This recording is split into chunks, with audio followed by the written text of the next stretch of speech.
네, 이번 시간에는요, 파트 2입니다. 이번 시간에는 한국의 주요 성평등 정책 사례에 대해서 말씀을 드리려고 합니다. 지금 그림이 갑자기 강의를 하는데 그림이 나왔죠. 당황하셨어요? 네, 이게 무슨 그림처럼 보이세요? 네, 가로등 그림처럼 보이시나요? 그러니까 공원에 밤에 켜져 있는 가로등처럼 보이실 거예요.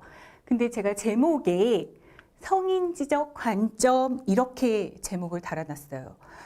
갑자기 여성정책 사례를 얘기한다 그랬는데 왜 성인지적 관점을 얘기하지? 궁금하실 텐데요. 여성정책, 성평등 정책을 하기 위해서는 우리가 항상 성인지적인 관점을 가지는 게 중요하기 때문에 제가 이 부분을 강조해서 말씀드리려고 하는 것입니다. 그러면 성인지적 관점이 무엇인지 궁금하실 텐데 이 그림을 통해서 말씀을 드리려고 해요. 보통 이제 그 공원에 저녁 때 뭐 날씨가 덥거나 그러면 우리 뭐 가족끼리 산책도 하시고 연인끼리 산책도 많이 하시잖아요. 그런데 가로등이 잘 켜져 있고 누가 어디 있는지 보이는 게 굉장히 좋죠. 아니면 뭐 위험해서 넘어지기도 하고 뭐 그렇게 하잖아요. 그런데 공원의 예산은 정부가 보통 관리를 하죠.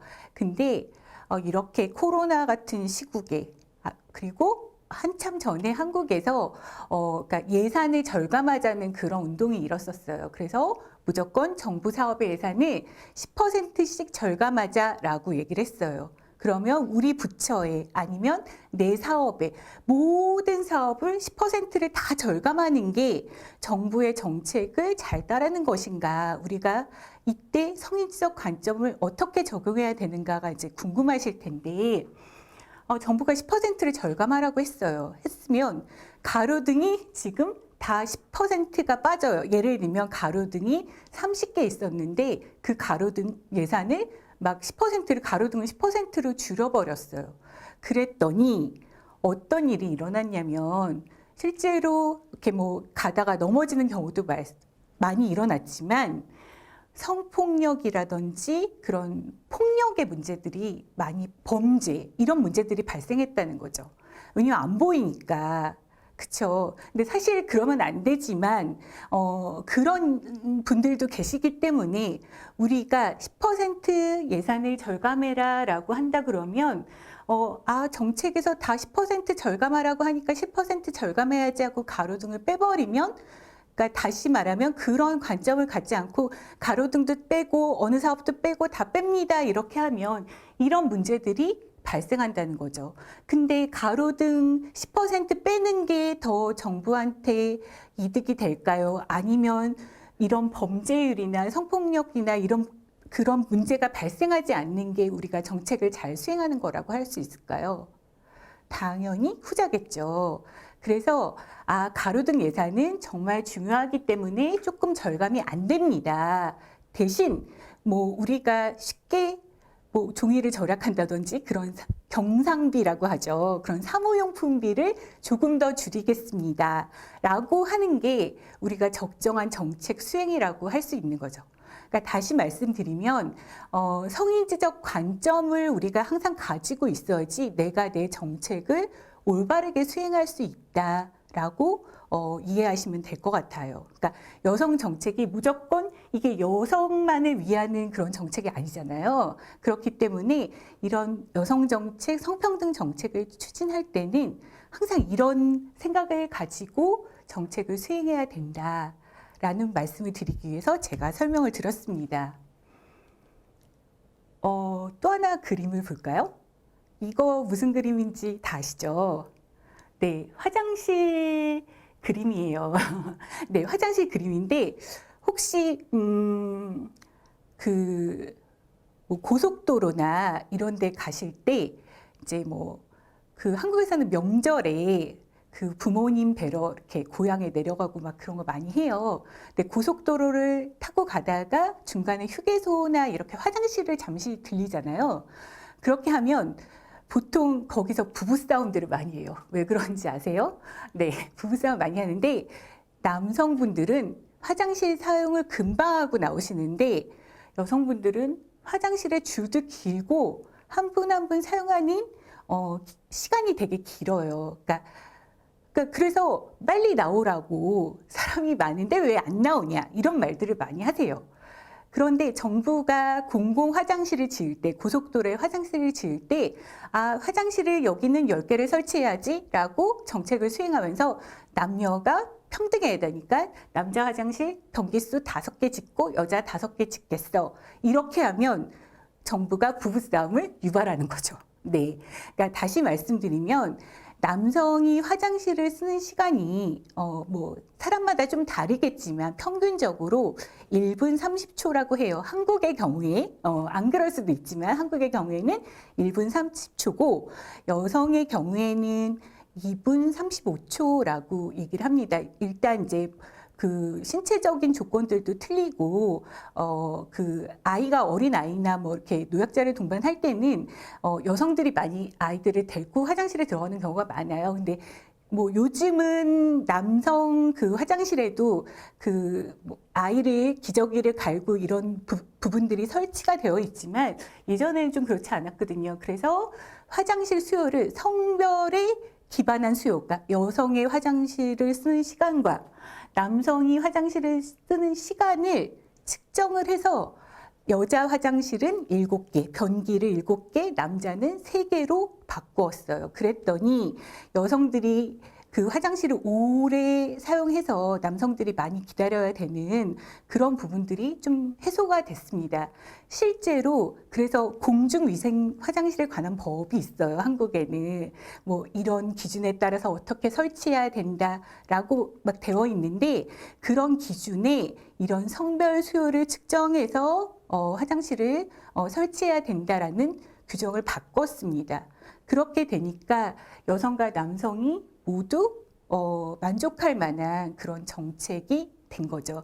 그러니까 우리가 평등하다 그래서 남자 화장실 5개, 여자 화장실 5개 이렇게 하는 게 아니라 정책을 수행할 때 정말 성별에 따라서 다른 수요에 기반해서 정책을 하는 것이 성인지적 관점을 가지고 정책을 수행하는 것이다 라고 이해를 하시면 되겠습니다.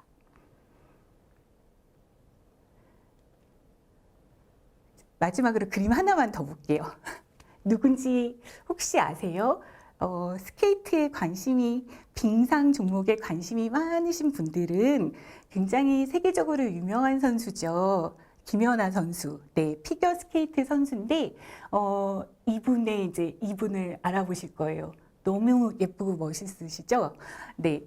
근데 갑자기 성인지적 관점을 얘기하면서 이런 선수의 모습을 왜 보여드렸을까 의아해하실 텐데 한번 생각해 보세요. 생각해 보셨어요? 네, 네, 다 맞추셨을 거라고 저는 기대를 하는데 그 김연아 선수가 막 굉장히 세계적으로 유명한 선수가 되기 전에는 한국에서 피겨스케이트가 별로 인기가 없는 종목이었어요. 우리가 많이 타는 한국에서는 스피드 스케이트라고 그래서 이렇게 속도 내고 타는 그런 이제 그 스케이트 종목이 굉장히 인기였는데, 정부가 이런 정책을, 그러니까 체육 꿈나무들을 빙상 꿈나무를 육성하기 위한 그런 정책들을 하면서 스케이트장에다가 프로그램들을 까는 거죠. 프로그램을 설치하는데 피겨 스케이트 과목은 없었고 대부분 스피드 스케이트 과목만 있었어요. 그러니까 스피드 스케이트를 지원해서 빙상 꿈나무를 육성하자라고 하면서 이제 돈을 막 부은 거죠. 그랬는데 그 돈이 다 안 쓰여지는 거죠. 왜냐하면 피겨스케이트를 하고 싶은데 많은 친구들이 김연아 선수를 보고 피겨스케이트를 하고 싶은데 거기에 가면 스피드 스케이트 프로그램밖에 없는 거예요. 그러면 그 정책을 수행하는 입장에서는 그 돈을 못 쓰면 어떻게 하냐면 한국에서는 불용 처리라고 그래서 다른 예산으로 편성이 되거나 그 해에 못 써서 정말로 돈이 필요한 곳에 못 가게 되는 그런 정책을 하게 되는 거죠. 그래서 이러면 안 되겠다. 그러니까 그 피겨 스케이트를 하고 싶은 친구들이 많구나라고 해서 피겨 스케이트 프로그램도 편성을 하고 스피드 그 스케이트를 하는 프로그램도 편성을 해서 그 예산과 정책이 충분히 우리 빙상 꿈나무들한테 돌아갈 수 있도록 프로그램을 조정했어요. 그러니까 나의 정책을 조정한 거죠. 이거를 담당하고 있는 공무원 선생님들이 이런 정책을 조정한 거죠. 이게 바로 성인지적인 관점이에요.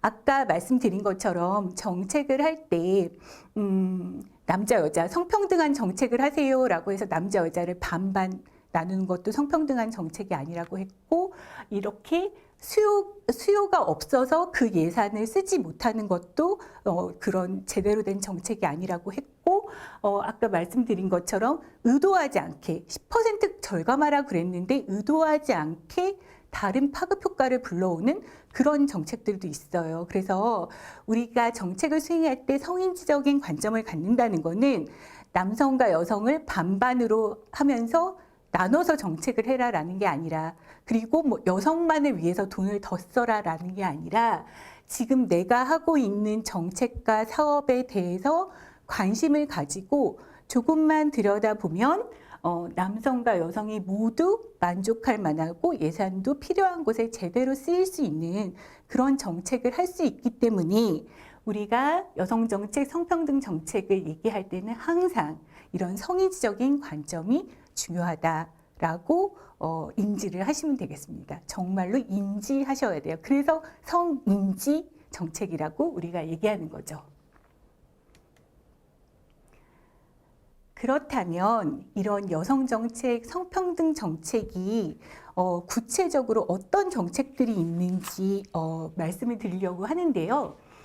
첫 번째 정책은 우리가 성인지 정책, 예전에는 여성 인력 정책이 아까 그 파트 1에서 말씀드린 것처럼 굉장히 중요하다고 했는데, 요즘 대세의 정책은 성지류화 정책이라고 보시면 되겠습니다. 이게 뭔지 하나하나 부분적으로 보면서 설명드릴게요. 이거는 이제 성별 영향 평가라는 정책인데, 한국에서는 이 정책이 법제화됐어요. 그래서 성별 영향 평가법이라는 법을 가지고 있어요. 그래서 그 법에 따라서 정책을 분석하고 평가하는 건데, 실질적으로 여성과 남성의 아까 정책을 수행하면서 여성과 남성에게 미치는 효과를 분석해서 정책을 개선하는 그런 정책이 성별 영향 평가 정책이고, 그게 제도화돼서 제도로 수행되고 있는데, 어떤 것이 있는지 이제 가끔 말씀을 드려보도록 할게요. 우리가 군인들 계시잖아요. 그렇죠? 나라를 지키는 군인. 한국의 경우에는 이제 군인들이 굉장히 많은 군인들이 그 의무적으로 근무를 해야 되는데, 실제로 여성 군인들도 굉장히 많은 비중을 차지하고 있어요. 그런데 제복이 전부 군인 복장이, 그러니까 전투복 말고요. 그 뭐 행사를 하거나 이럴 때 입는 제복이 있어요. 그 제복이 여자는 무조건 다 치마 제복이었고요. 남성들은 다 바지 제복이었어요.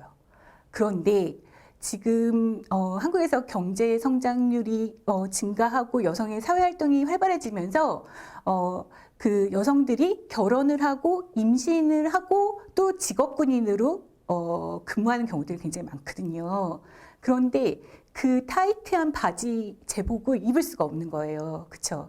그래서 성별 영향 평가를 해서 군복을 그런 임산부복도 만들고, 여성은 무조건 치마였는데 바지 제복도 만들어서 그 상황에 맞게 여성들이 바지 제복을 입을 수 있도록 그렇게 만들었어요.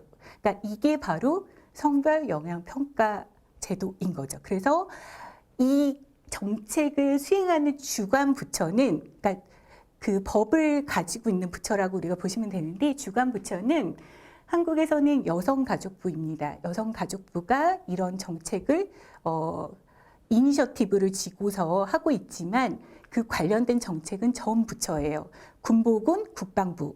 근데 그 국방부한테 그런 내용들을 성별 영향 평가를 해서 이렇게 고치세요라고 권고를 하거든요. 그래서 그렇게 권고를 해서 군복을 그 치마에서 바지도 입을 수 있게 그렇게 고친 사례들이 있어요. 복장 얘기 하나 더 할까요? 네.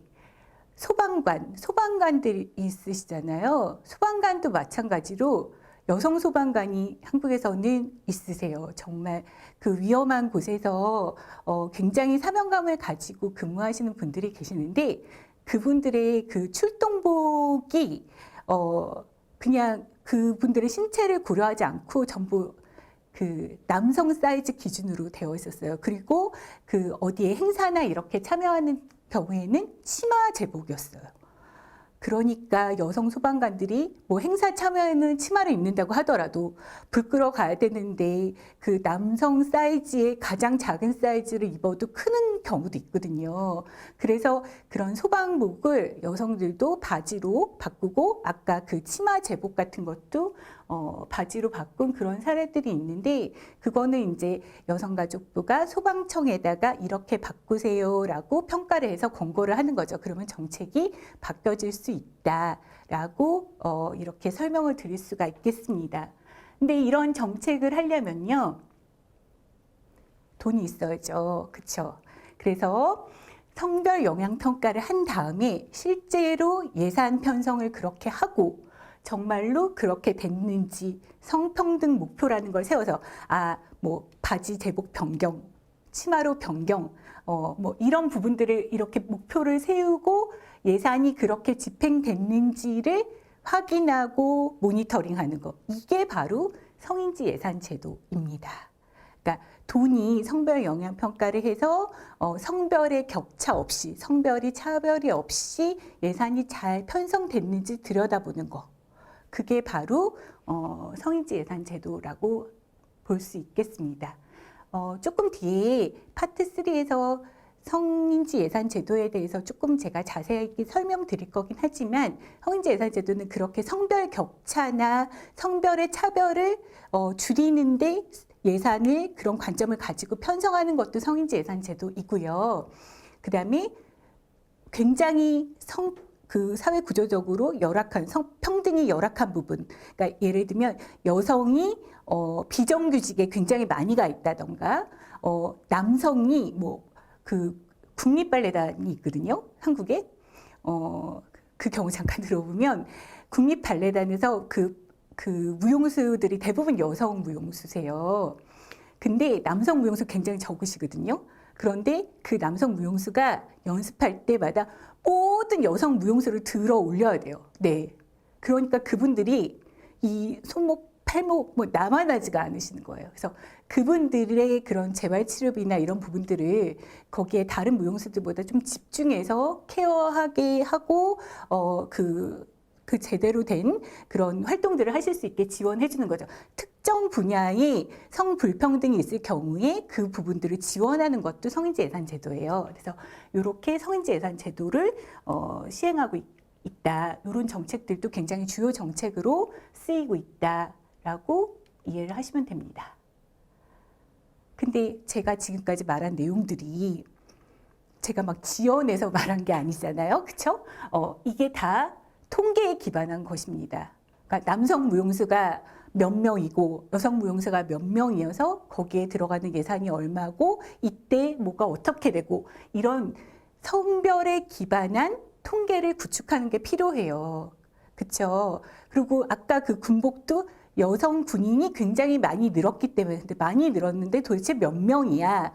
그 남성 군인과 했을 때 전체의 몇 %야? 그런 데이터들이 구축되어 있지 않으면 우리가 아무리 그 성인지적인 정책을 하려고 해도 할 수가 없죠. 그렇기 때문에 이런 성별에 기반한 통계를 구축하는 게 굉장히 필요하고 이거를 시스템화해서 갖추고 있습니다. 그리고 통계청에서 국가의 굉장히 중요한 통계에 대해서 성별에 분리해서 성별 통계를 구축해야 된다라고 법에 규정하고 있어요. 그래서 국가 주요 통계는 대부분 성별 통계를 가지고 있도록 그렇게 규정하고 있고 실제로 사업 담당자가 그러니까 공무원 선생님이 내 사업이라고 이렇게 편성을 하는 경우가 있는데 그런 사업 담당자가 사업에 대한 통계는 별도로 가지고 있으면서 그런 성별 영향 평가나 성인지 예산을 시행하게끔 하는 거죠. 그래서 통계가 굉장히 중요하다라는 그런 말씀을 드립니다.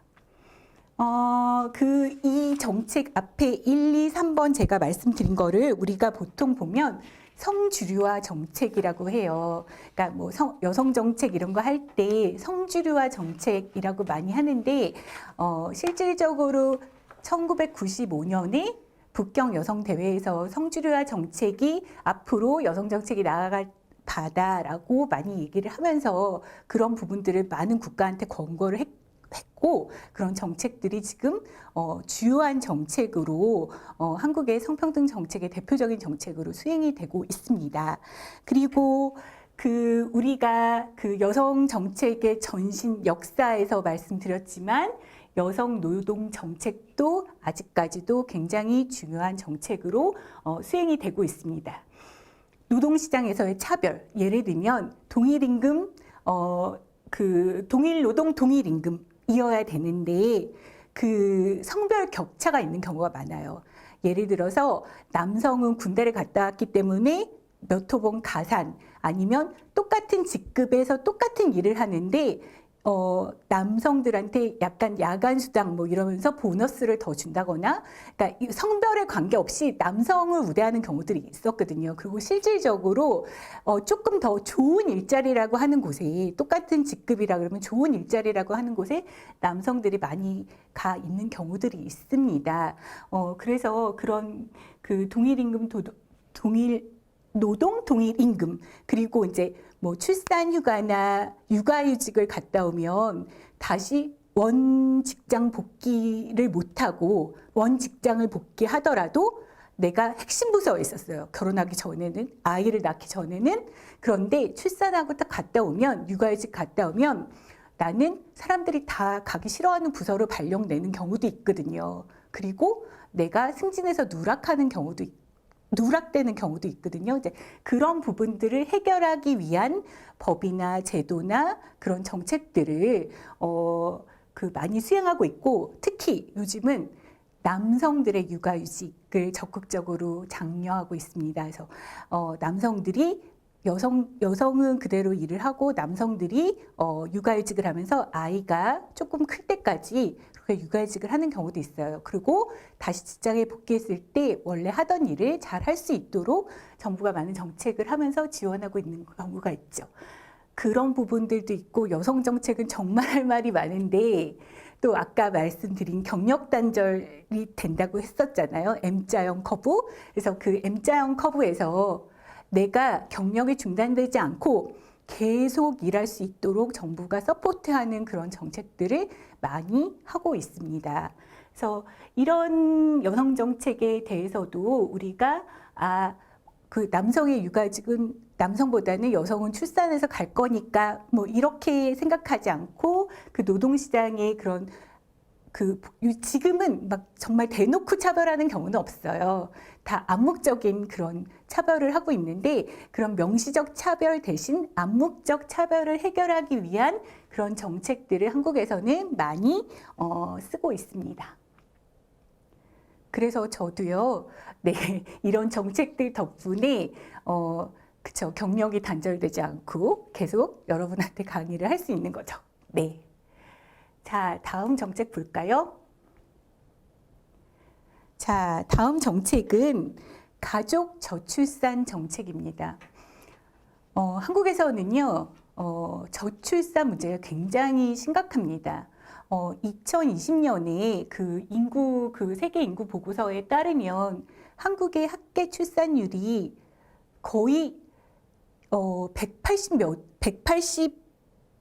198이에요. 네네. 그러니까 200여 개 국가에서 198위로 거의 꼴찌나 다름없거든요. 그래서 실제로 세계 평균은 학계 출산율이 2.4명이라고 해요. 근데 지금 저희는 1.1명이에요.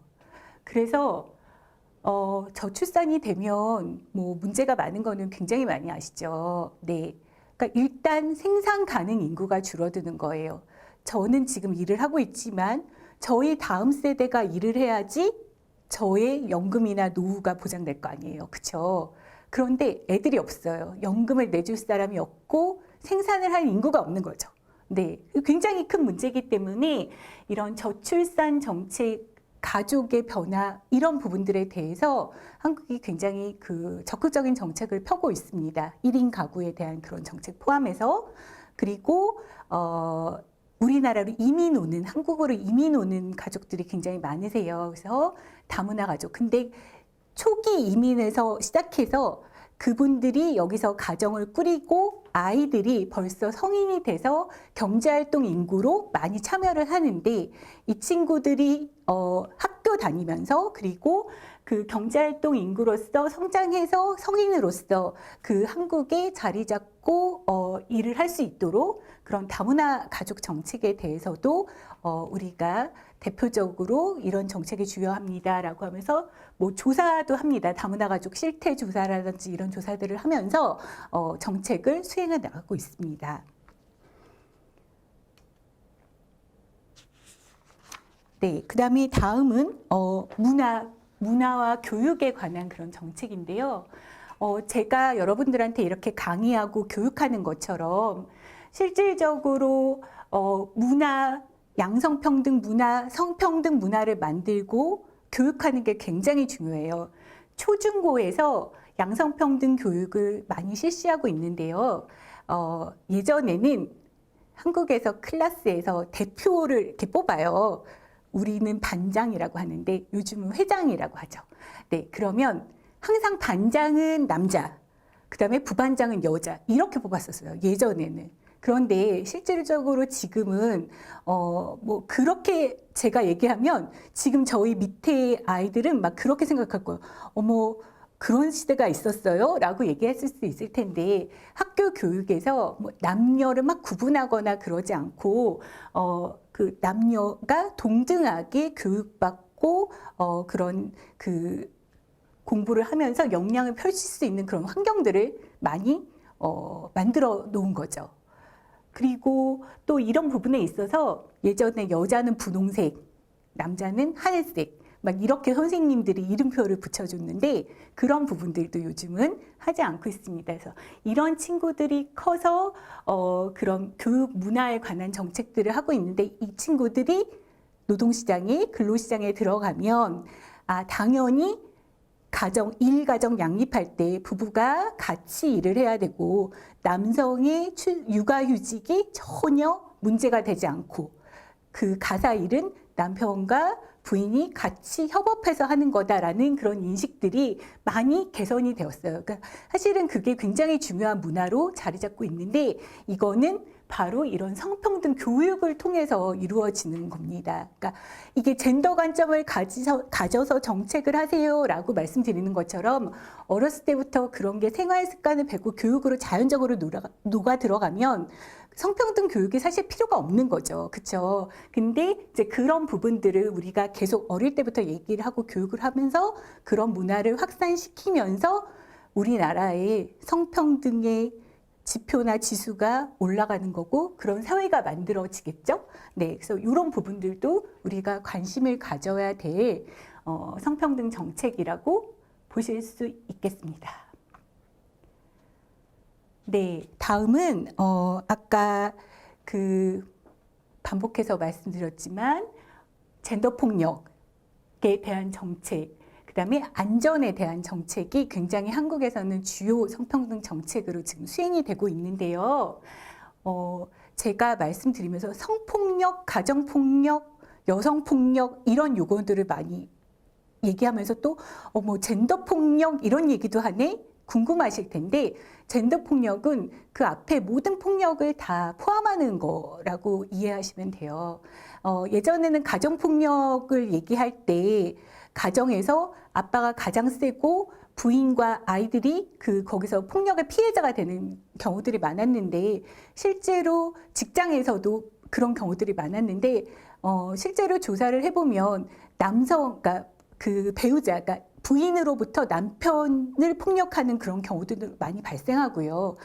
아이가 커서 성인이 돼서 부모를 폭력하는 경우들도 많이 발생하거든요. 그게 왜 그러냐면 사회 구조적으로 발생할 수밖에 없는 그런 폭력인 거예요. 사회 구조에서 그런 상황을 만들었기 때문에. 그래서 우리가 그런 거를 다 포괄해서 젠더 폭력이라고 얘기를 하는데요. 그런 젠더 폭력에 대해서 연구를 하고 그다음에 그런 피해자들이 어떻게 잘 이거를 극복하고 사회 구성원으로 살 수 있는지 피해자 지원 정책들도 아주 중요한 정책으로 수행되고 있습니다. 그런 사이버 그 성폭력이나 성매매나 이런 부분들에 있어서도 실질적으로 그런 거를 막기 위한 그런 정책과 피해자 지원. 그러니까 사이버 상에서 우리가 연예인들이나 아주 유명한 스타들에 대해서 굉장히 그런 그 댓글 같은 거 많이 달잖아요. 그럴 때 이게 뭐 그 상처 준다라는 거를 떠나서 그분들한테는 폭력이 될 수 있는 그런 용어들도 있거든요. 그래서 그런 부분들을 폭력으로 인식하고 사회 구성원들이 건강한 온라인 문화를 형성하기 위해서 그런 정부가 그거를 방지하는 그런 정책들도 많이 쓰고 있고, 그거를 위해서 젠더 폭력 실태 조사라는 것도 하면서 성인지 통계를 구축해 나가고 있는 거죠. 실제로 어느 부분에서 가장 통계가 많이 발생이 됐고 그런 부분들의 성별 구성은 어떻게 되어 있고 우리가 어떤 정책을 지원해야 될지에 대한 그런 얘기들을 많이 하고 있습니다. 자, 그러면 우리가 주요 정책에 대해서 이렇게 봤는데요. 다음은 세 번째로 실제로 주요 정책의 사례에 대해서 어떻게 내 정책을 내가 현장에 깊게 스며들게 할 수 있는지에 대해서 얘기를 해보도록 하겠습니다.